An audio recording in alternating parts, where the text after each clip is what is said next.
Bismillahirrahmanirrahim, dear students. This is Mohammed Abdul. I am here to teach you math class 9 new syllabus. आज हमारा topic है indices. What is indices? Indices is the plural of index. अब देखिए index क्या होता है। दरअसल हम एक्सपोनेंट को इंडेक्स भी बोलते हैं, पावर भी बोलते हैं, लेकिन यहाँ पे प्लूरल उसका यूज हुआ है जैसे हम इंडिसेस बोलते हैं। The word indices, plural indices has many meaning. इसकी डिफरेंट मीनिंग है, बहुत सारी मीनिंग है, लेकिन हम सिर्फ यहाँ पे जो यूज़ करने वाले हैं वो यूज़ करने वाले हैं एक्सपोनेंट। अब एक्सपोनेंट क्या होता है? एक्सपोनेंट दरअसल हमें बताता है कि वो नंबर कितने टाइम है। फॉर एग्जांपल किसी नंबर की पावर लिखी जाती है। देखें अगर यहाँ पर आप एग्जांपल में देखें 3 multiply by 3 multiply by 3 multiply by 3, यानी कि 3 को 4 टाइम मल्टीप्लाई किया गया है। लेकिन इसको हम एक्सपोनेंट की फॉर्म में कैसे लिखते हैं? एक्सपोनेंट में आप देखें वो जो नंबर है उसको 1 टाइम राइट करके वो नंबर अब कितने टाइम आया है वो उसकी पावर बना देंगे, इसे बोलते हैं exponent of this number. The notation 3 raise to power is called index. हम इसको इंडेक्स भी बोलते हैं, एक्सपोनेंट भी बोलते हैं। अब उसके बाद इसमें हम कुछ लॉ पढ़ेंगे एक्सपोनेंट के। लॉ नंबर 1 है प्रोडक्ट ऑफ एक्सपोनेंट, कि जब 2 नंबर्स का प्रोडक्ट आ जाए तो एक्सपोनेंट में क्या चेंजिंग आती है। अब देखिएगा हमारे पास नंबर्स हैं ए, कोई भी एक रियल नंबर है और यहाँ पर पावर उसकी हुई इंटीजर है, इधर भी इंटीजर है, तो आप a मल्टीप्लाई बाई ए, इसकी पावर m है और ये n है। डिफरेंट पावर आ रही है, लेकिन बेस ये होती है बेस। लेकिन जो भी नंबर नीचे लिखा जाता है ना, जैसे यहाँ पर a है रेज़ टू पावर n, तो a को हम बोलते हैं बेस, और जो n होता है इसको बोलते हैं पावर, या पावर बोलते हैं या इसको हम बोलते हैं इंडेक्स, एक्सपोनेंट भी बोलते हैं। तो बेस जब सेम आएगी तो बेस को 1 टाइम राइट करके उनकी पावर्स को ऐड कर देंगे अगर वो नंबर मल्टीप्लाई हो रहे हैं। ये लॉ नंबर 1 था। लॉ नंबर 2 में है क्वोशिएंट ऑफ एक्सपोनेंट, यानी कि 2 नंबर अगर डिवाइड होते हैं, अगर 2 नंबर डिवाइड होते हैं तो उनकी बेस देखिए, अगर बेस सेम है तो उनकी पावर्स को माइनस कर दें। मल्टीप्लिकेशन में पावर को ऐड किया और डिवीजन में पावर को क्या करना है? माइनस करना है। लॉ नंबर 3 है power of N exponent.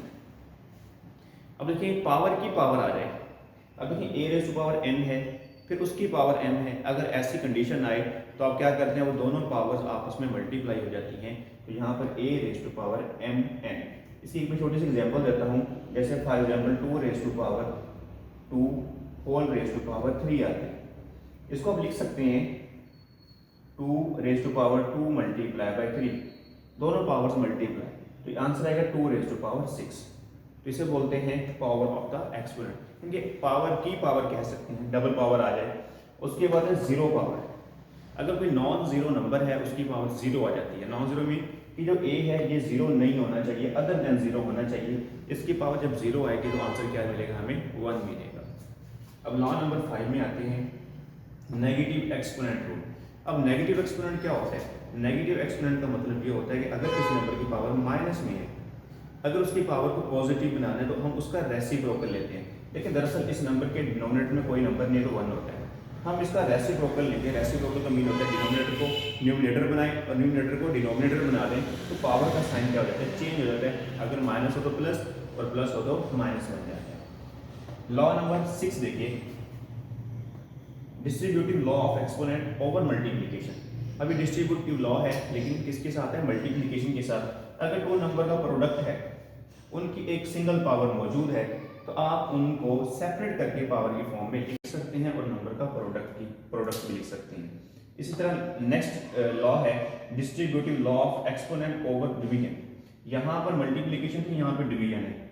Rule सारा वही है कि अगर डिवाइड हो रहे हैं, उनकी सिंगल पावर है, तो उनको डिवाइड भी कर दें, उनकी पावर भी सेपरेट कर दें। तो ये लॉ था, law of distributive of exponent over division. इसके बाद जो नेक्स्ट हमारी टॉपिक है, उस टॉपिक में है रेडिकल्स। अब रेडिकल क्या होता है? दरअसल आप किसी भी नंबर को जब आप रूट में लिखते हैं, रूट वो स्क्वायर रूट भी हो सकता है, क्यूब रूट भी हो सकता है, फोर्थ रूट भी हो सकता है, एन रूट भी हो सकता है। अब पहले इसमें ये चीज समझिएगा। देखें अब ऐसा भी नंबर लिखा हो आपके पास nth रूट ऑफ ए। अब जो रूट के अंदर वैल्यू होती है, एमसीक्यूज के लिए बहुत इंपॉर्टेंट एक्स्ट्रा एमसीक्यूज पूछे जाते हैं यहाँ से। जो रूट के अंदर वैल्यू होती है, कोई भी नंबर यहाँ से होता है, उसे बोलते हैं रेडिकेंट्स। इसी तरह जो यहाँ पर पावर होती है उसे हम बोलते हैं इंडेक्स। यहाँ पे 2 हो सकती है, 3 हो सकती है, 4 हो सकती है, 5, वही रूट पड़ा जाता है इंडेक्स में, ठीक है, उसको क्या बोलते हैं इंडेक्स। इसके बाद ये जो साइन नजर आ रहा है आपको, इस साइन को क्या बोलते हैं रेडिकल साइन, और ये कंप्लीट पूरा नंबर मिलकर क्या बोलते हैं रेडिकल नंबर। अब इसकी डेफिनेशन है radical is a symbol that represent the root of the number, मतलब क्या रिप्रेजेंट करता है, रूट रिप्रेजेंट करता है किसी भी नंबर का। अब रूट किस फॉर्म में हो सकता है, रूट मोस्टली जो मोस्ट कॉमनली यूज होता है वो स्क्वायर रूट है। अब याद रखिए एक बात कि अगर ऐसे रूट लिखा हुआ है और एक रूट ऐसे लिखा हुआ आ जाता है तो ये दोनों आपस में इक्वल हैं, क्योंकि यहाँ पर अगर कोई भी नंबर ना लिखा हो इसका मतलब है ये स्क्वायर रूट है, यहाँ पे स्क्वायर इनके पावर 2 मौजूद है, अगर लिखें तब भी। जैसे आप कहते हैं जब a है इसके डिनोमिनेटर कोई नंबर नहीं है तो उसका डिनोमिनेटर क्या होता है 1 होता है। इसी तरह अगर इंडेक्स में कोई वैल्यू नहीं है इसका मतलब यहाँ पे 2 मौजूद है। तो ज़्यादा कॉमनली जो यूज़ होने वाला है वो स्क्वायर रूट है। इसके अलावा क्यूब रूट भी होता है और फोर्थ रूट भी होता है। आपका यही होमवर्क है सारा और आपने याद भी करना है, और ये लॉ आपको अच्छे से आने चाहिए, क्योंकि नेक्स्ट हम एक्सरसाइज 1.3 में इन लॉज को यूज़ करके एक्सरसाइज के क्वेश्चन को करेंगे। थैंक यू सो मच, अल्लाह हाफिज़।